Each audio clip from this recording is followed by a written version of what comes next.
ప్రస్తుతం మనం ధర్నా చౌక్ లో ఉన్నాం. ధర్నా చౌక్ లో అనేక రకాల నిరసనలు వ్యక్తం చేస్తున్న పరిస్థితి కనబడతా ఉంది. అదే విధంగా విద్యుత్కి సంబంధించిన రీడింగ్ ఏదైతే తీస్తారో వాళ్ళ కార్మికులు కూడా ఈరోజు ధర్నా చేపడతా ఉన్నారు. మరి ఎందుకు ఈ ధర్నా చేయాల్సిన పరిస్థితి వచ్చింది, ఏంటి వాళ్ళ స్థితిగతులు ఏంటో తెలుసుకునే ప్రయత్నం చేద్దాం.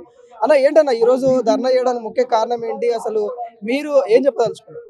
ప్రభుత్వానికి మేము మీటర్ రీడర్లము. మాకు ప్రభుత్వంకి మా ప్రభుత్వం ఏమో మమ్మల్ని మీటర్ రీడర్లు అంటే వాడుక భాషలో మమ్మల్ని రూపాయి జీతగాలని రూపాయి బిల్లు కాలని పిలుచుకోవడం జరుగుతుంది. మేము ఈ ప్రభుత్వానికి ఉద్యోగ భద్రత ఆరోగ్య భద్రత కల్పించాలని ప్రభుత్వంతో కొట్లాడడం జరుగుతుంది. ఒక ఉద్యోగ భద్రత అంటే ఎట్లుంటది అంటే ఆరోగ్య భద్రత ఉద్యోగ భద్రత ఎందుకు అడుగుతున్నాం అంటే మీటర్ రీడర్లం కనీస జీతగాళ్ళం. మేము ఒక బిల్లు తీస్తే ₹2 వేతనమే వస్తుంది. మాకు ₹3 ఇస్తే ₹1.5 కాంట్రాక్టర్ తీసుకొని మాకు ₹2 ఇవ్వడం జరుగుతుంది. ఇట్లాంటి సమస్యలు ఎన్నో గత ప్రభుత్వానికి గత యాజమాన్యానికి ఇచ్చినప్పటికీ మమ్మల్ని నిర్లక్ష్యంగా ఏదో సాకులు చెప్పి మమ్మల్ని రేపు రేపు అన్న పరిస్థితి నుంచి ఇలా ఈడ దాకా తీసుకొచ్చిర్రు. ఈ ఉద్యోగ భద్రత ఏంటంటే ఒక ఏఈ కానీ ఏఈడి కానీ వచ్చి తీసేయి అని అంటే తీసేసే ఒక పరిస్థితి ఉన్నది. 10 ఏళ్ళ నుంచి 20 ఏళ్ళ నుంచి మేము ఉద్యోగం చేస్తున్నాము. తీసేయి అనగానే తీసేస్తుర్రు. మాకు ఒక ఈపీఎఫ్ ఉన్న ఉద్యోగులమని గుర్తించకుండా మేము యాజమాన్యం దగ్గరకు పోకుండా పోరాటం చేయకుండా మా రెక్కలు ఇరిచేసి గతంలో చంద్రబాబు నాయుడు గారు చెప్పినట్టు దానబెట్టిన రెక్కలు ఇరిచేసి దానబెట్టి ఆ పరిస్థితి కూడా ఇప్పుడు మన తెలంగాణ రాష్ట్రంలో మా మీటర్ రీడర్ల పట్ల జరగడం జరుగుతుంది. ఒక బిల్లు కానీ మేము మాకు ఎట్లాంటి అంటే 60 గజాలు 50 గజాలు కుక్క కాట్లకు అంటే ఇంద్రమ్మ కాలనీలు చాలా స్లమ్లలో రీడింగ్కి పోతూ ఉంటాము. ఆడ ఇంటి విల్లాలకు పోతాం. ఎన్నో గొప్ప గొప్ప 2-3 కోట్ల విల్లాలకు కూడా పోతుంటాము. పోయినప్పుడు ఆడ గేట్లు డోర్లు పెట్టుంటాయి. అమ్మ కరెంటు బిల్లను పిలిస్తే కుక్కలున్న పరిస్థితి. ఒక్కొక్క ఇంటి ముంగట గంటలు ఆగి వాళ్ళ ఇంటి వాళ్ళు వచ్చి ఆ కుక్కను పట్టుకొని మేము పోయి బిల్లు కొట్టి అనేకాల పరిస్థితులు ఉంటాయి. అంటే వానకాలం ఉండొచ్చు, దాంట్లో ఎండాకాలం చలికాలం వాన పడుతుంటే మిషన్ కాపాడుకొని రోడ్లు కాపాడుకొని మొబైల్ కాపాడుకొని పోయి బిల్లులు ఇవ్వాల్సిన పరిస్థితి మాది.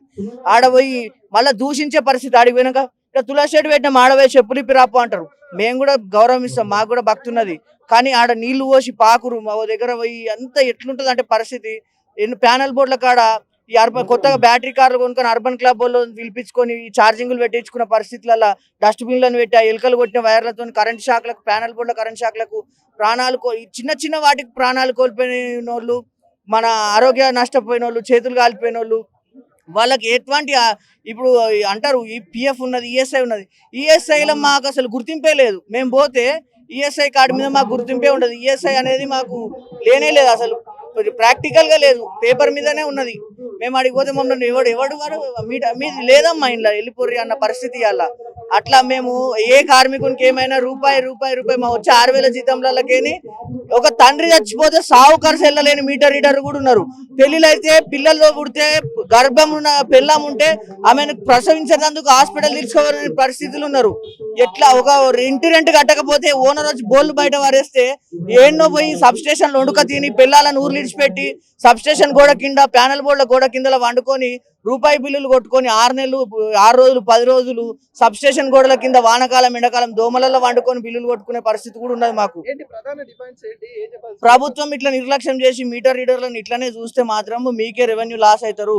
మేమేమి హెచ్చరిస్తలేము. మేము మర్యాద పూర్వకంగా మేము యాజమాన్యాన్ని ఒకటే ఉద్యోగ భద్రత, మాకు కనీస వేతనం 30 రోజుల పని దినాలు మేము ఎట్లనే యాజమాన్యానికి రుణపడి ఉన్నాం.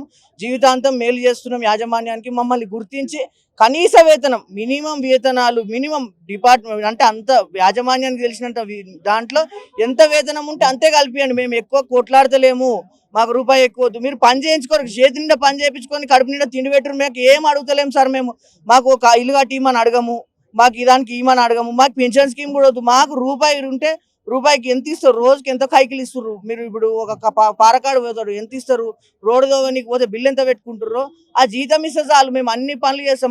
మేము పట్టభద్రులం.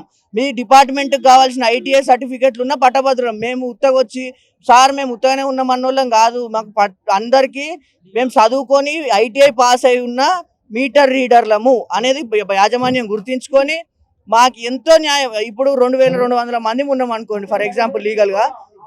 దాని కింద ఉన్న కుటుంబాలు ఎంతో మంది దీని మీద రుణపడి ఉన్నారు అని యాజమాన్యం గుర్తించాలి.